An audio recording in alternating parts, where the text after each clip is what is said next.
Hello students, नमस्कार। मैं बल्डोगी अभिव्यक्ति के माध्यम से आपसे जुड़ रहा हूं। नीट यूजी 2022 का फॉर्म अप्लाई कर रहे हैं, रजिस्ट्रेशन आप कर रहे हैं, बड़ी दुविधा में हैं बच्चे। 11th के मार्क्स का पता नहीं है, 11th की मार्कशीट नहीं है, किस स्कूल से अपीयर हुए थे, बहुत सारे बच्चों को तो ये भी पता नहीं है। इस दुविधा का समाधान आज के इस वीडियो में आपको मैं दे रहा हूं। 11th क्लास में अगर आप प्रमोट हुए हैं तो जब भी आप रजिस्ट्रेशन करेंगे एक नॉट एलिजिबल या नॉट एप्लीकेबल, नॉट अप्लाइड का फॉर्मेट वहां खुलेगा, उसको आप टिक कर सकते हैं। बहुत सारे स्टूडेंट्स मिसकंसेप्शन लिए घूम रहे हैं। आपने फेयरली अगर 11th पास किया है, आपको अपने रोल नंबर, आपकी मार्कशीट का पता नहीं है, आपको अपने परसेंटेज का पता नहीं है, तो पता करिए, पता करना जरूरी है। हाँ, ये पता आप तब बिल्कुल नहीं करें जब आपको ये लगता है कि आपका सिलेक्शन बिल्कुल नहीं होगा, क्योंकि सिलेक्शन के टाइम में जैसे ही सिलेक्शन हो जाता है, काउंसलिंग में आप अपीयर होते हैं, सीट अलोकेशन के टाइम में स्टूडेंट्स आपको हर हाल में, मैं फिर से दोहरा रहा हूं, स्टूडेंट्स 11th और 12th की मार्कशीट सीट अलोकेशन के टाइम में काउंसलिंग बोर्ड के सामने आपको रखनी होगी। ये एलिजिबिलिटी क्राइटेरिया का पार्ट है। आपने 12th लास्ट ईयर पास किया, आप 12th में अपीयर हो रहे हैं, या फिर 12th आपने और भी पहले पास किया है, तो एलिजिबिलिटी क्राइटेरिया आप फुलफिल कर रहे हैं।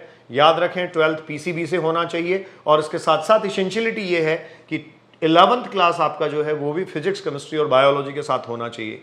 इस बार एक ऐसा केस मैंने देखा जिसमें एक बच्चे को एम्स जोधपुर अलॉट होता है, 11th में फिजिक्स, केमिस्ट्री और मैथ सब्जेक्ट थे। कई बार होता है ना, हमें लगता है हृदय परिवर्तन हो जाता है, हमें लगता है कि नहीं, अब 12th में बायोलॉजी से हमें पढ़ना चाहिए, और बायोलॉजी लेके आप अपने टैलेंट और अपने पोटेंशियल को यूज करते हुए अच्छा स्कोर भी कर जाते हैं और नीट भी क्वालिफाई कर जाते हैं। उन लोगों के लिए विशेष सूचना है, अपने 11th को ठीक करिए। आपका अपना 11th जो है उसकी डिटेल आपको हर हाल में रिक्वायर्ड होगी, और काउंसलिंग के टाइम में उसकी मार्कशीट भी रिक्वायर्ड होगी। तो स्किप नहीं करें। नीट यूजी 2022 का फॉर्म जब आप अप्लाई कर रहे हैं तो फॉल्स इंफॉर्मेशन बिल्कुल पुट नहीं करें।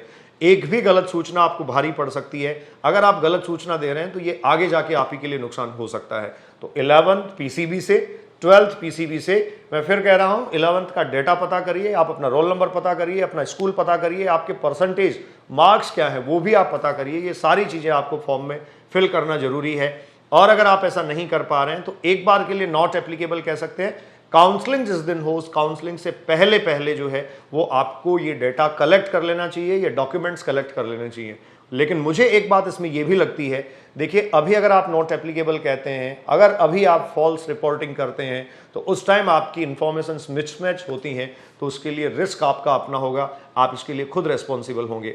तो जो एलिजिबिलिटी क्राइटेरिया की मैं बात कर रहा था, उसमें एजुकेशनल एलिजिबिलिटी क्राइटेरिया से लेकर एक इंपॉर्टेंट पॉइंट मैंने आपके साथ डिस्कस किया है, +1 एंड +2 विद पीसीबी, और दोनों की डिटेल आपको एग्जाम फॉर्म में भरनी है। इसके अलावा पता है आपको, एलिजिबिलिटी क्राइटेरिया में एक और बात आती है जिसको हम एज क्राइटेरिया कहते हैं। आपको पता है 31 दिसंबर उस साल का, जिस साल आप एग्जाम में अपीयर होकर अपनी मेडिकल काउंसलिंग में जाते हैं, मतलब एमबीबीएस फर्स्ट ईयर में एंट्री के टाइम वाला जो साल आपका है, उस साल 31 दिसंबर तक आपकी उम्र 17 साल आवश्यक रूप से हो जानी चाहिए। ठीक है, तो 17 साल अगर आपने कंप्लीट कर लिया है तो कोई दिक्कत नहीं है, और आपको ये लग रहा है कि अभी एग्जाम जब आप देने वाले हैं तब 17 ईयर्स आपकी एज नहीं है, तो याद रखें, इस साल के 2022 के 31 दिसंबर तक आपकी उम्र अनिवार्य रूप से 17 ईयर्स होनी चाहिए। Arrange your documents of +1, +2, details of the +1, +2 and fulfill the eligibility criteria. Enjoy your life. Thank you.